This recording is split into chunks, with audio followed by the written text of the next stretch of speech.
Madilim pa nga lang ay bumiyahin na po ang team sa Relaxing Chairs ng Cainta Rizal.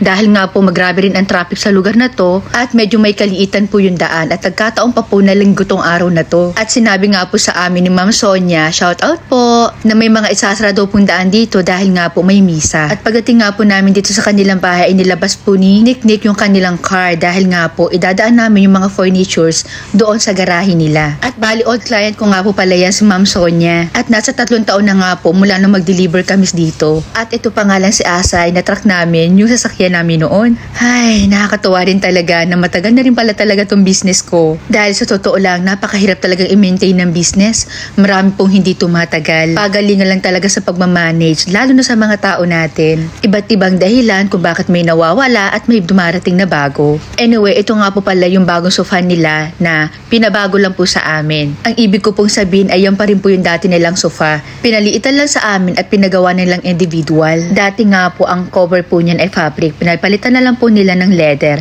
at beige po yung pinili nila. Nung una po kasi water resistant and dark gray po yung ginamit namin. At kukunti nga lang po kami ng mga oras na yan dahil kinulang po ako sa tao. Kaya nararamdaman ko mamaya pagpasok ng lamesa nila ay medyo mahihirapan tong team na to. Pero syempre hindi yan pakakabog. Sila pa ba? Dahil nga po dalawa lang sila dito at parehas pa silang babae. Sinabi ko kay ma'am kung ano pa yung ipapabuhat niya o ipapaayos niya habang andito po kami. Katulad na nga nitong lamesa na to na talagang sinabi sa amin ni ma'am na kami talaga maglilipat niyan dahil hindi po nila kaya yung buhatin. Dahil sa pinag-alisan po niyan ay doon po ilalagay yung bago nilang dining set. Ang ganda pa nga sana ito chillers ay gawa sa Nara. Old school na pero may paraan pa naman po dyan. Pwede pa rin po namin gawing modern yan. At napakarami ko na nga pong vlog ng mga old furnitures pero nagagawa pa namin i-upgrade. Nagmumukha talaga rin siyang 2025. At akala nga nila dito ilalagay ito. Hindi pala dyan. Doon pa sa loob. At may ganyan nga din po kaming lamesa. I-upgrade ko ngayon at ibabagsak price ko po yun. Abangan nyo yan. Hindi na rin po kasi uso ka talaga ngayon may mga ukit-ukit. Pero para sumabay sa uso, papalitan lang naman yan ng pintura at yung cover na ginamit sa mga sofa na may ukit. Noong panahon, the more na maraming ukit, mas astig. At kadalasan yung cover po ay mga printed. Ngayon naman, kadalasan plain lang. Ang advantage lang po sa plain, hindi siya lumain. Dumating man ng ilang dekada ay hindi po siya basta-basta mapa-phase out. At ayan na set up na nga nila at again, pwedeng-pwede po namin yang gawing naka-upholstery po. Babalutan po namin yung buong pinakang dining chair. Pwede rin po namin palitan ng kulay kung kinakailangan. Sa magtatanong po ng price, depende po yan sa design na gagawin namin. Pero dito kay Relaxing Chairs Vlog, syempre, mura pero hindi basura. At itong action chair na to ay idadalhin po yan doon sa second floor. At ito naman yung pinakang bagong dining set nila madam. At sa tuwing nagde-deliver po kami ng live edge na lamesa na katulad dito, ay nakakaramdam po talaga ako ng kaba. May kabigatan po talaga kasi. Lalo na ang 6-seaters, 8-seaters, 12-seaters, at 13-seaters. Yun po kasi yung pinakamalaking lamesa na ginawa namin na kung saan ay parang sa Zamboanga po namin yung dineliver. At medyo natagalan nga po sila dyan dahil nga po baka may maipit or baka mabitawan nila at masira ang tiles ng client. And bukod po doon talagang kulang po sila. Hindi nga lang halata dito dahil pinafast forward ko na lang. Mahirap naman kasing mainip kayo sa panunood. At pati nga po ako, tinutulungan ko na sila. Yung paglalagay ng kahoy dun sa may ilalim, mga ganon. Na ang feeling ko ay ang laki ng naiambag ko dyan. Yung feeling na kung wala ako, hindi nila may papasok yan. Char! Pero alam nyo, sa isang team, kapag wala pong mayor dyan, hindi yan basta maipapasok. Meron talagang leader. Kung sasang-ayon ang bawat isa, walang imposible. At sa wakas, konting-konti na lang talaga ang maipapasok na nila. Pero nararamdaman ko talaga na nahihirapan sila. Hindi ko na nga alam kung may umutot na dyan o ano eh. At syempre, habang nagbablog ako, ay nakaabang din naman ako kung kailangan nila ng tulong ko. Kung kailangan maglagay ng basahan dyan sa may ilalim, at tinatawag na nga ako dyan ni Binig.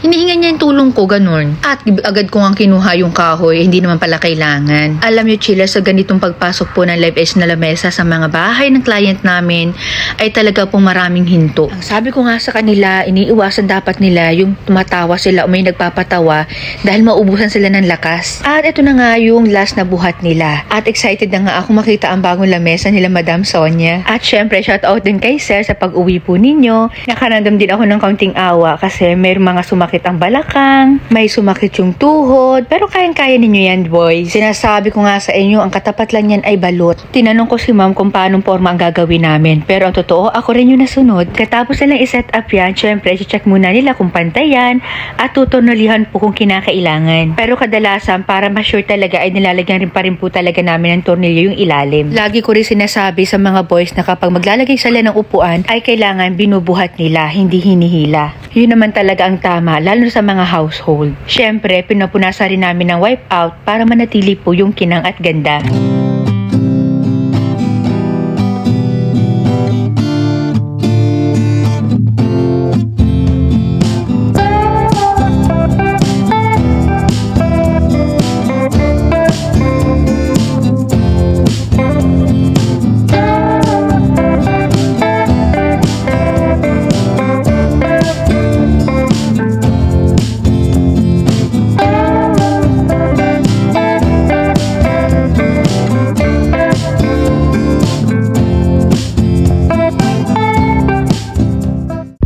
Hindi mawawala ang auto-marriage storage. Kung matagal ka na dito sa channel ko ay hindi na bago yan.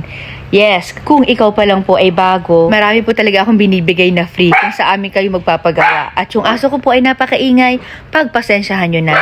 Ito nga po pala yung accent chair nandito sa second floor. Sakto, habang nag-voice over po ako ay nakita ko na naman itong mga batang itong makukulit na ang babait. Sumakto pa sa pagkahul ni Tenshi. At ito nga po ang aming kakainin. Nagluto po si Madam Sonia ng apritadang manok. Ay, kakakilig naman. Thank you so much, Madam. Talagang nag-effort pa siya para sa aming pananghalian. Maraming salamat po. Kain! Alam mo nyo, simula na maging content creator ako at sinare ko po sa mga tao yung pagko-furnitures. Halos ganito po talaga ang ganap sa mga bawat deliver namin. And take note, pinakain na kami, bibigyan pa kami ng tip. Yung iba nga lang, hindi na lang pinapasabi sa vlog. At lahat po na ng mga tip na binibigay sa amin at sinabi sa akin ng client ko na for the boys po talaga yan. Wala po akong kinukuha dyan ni pisong duling. Pero kapag ka nagbigay naman si client ng cash para sa pagkain namin, ay ikakain talaga namin yan ng bonggang-bongga. Kaya daghang pasasalamat po talaga sa mga naging client ko at magiging client ko pa. Bukod sa pinagluto na po kami ni Ma'am Sonia, ayan, may pahabol pa talagang pizza. Kaya nga sinasabi ko sa inyo, wag na kayong magtaka kung bakit lumulobo ako at never na talaga ako halos pumayat. Pero pinipilit ko pa rin talaga magbawas dahil may kaidara na rin tayo chillers. O paano? Sa mga gustong umorder po, nasa screen lang ninyo ang aming contact number. Sa price naman po, pakibasa na lang. Dito sa amin, mura pero hindi basura. Kaya subscribe ka na! Bye!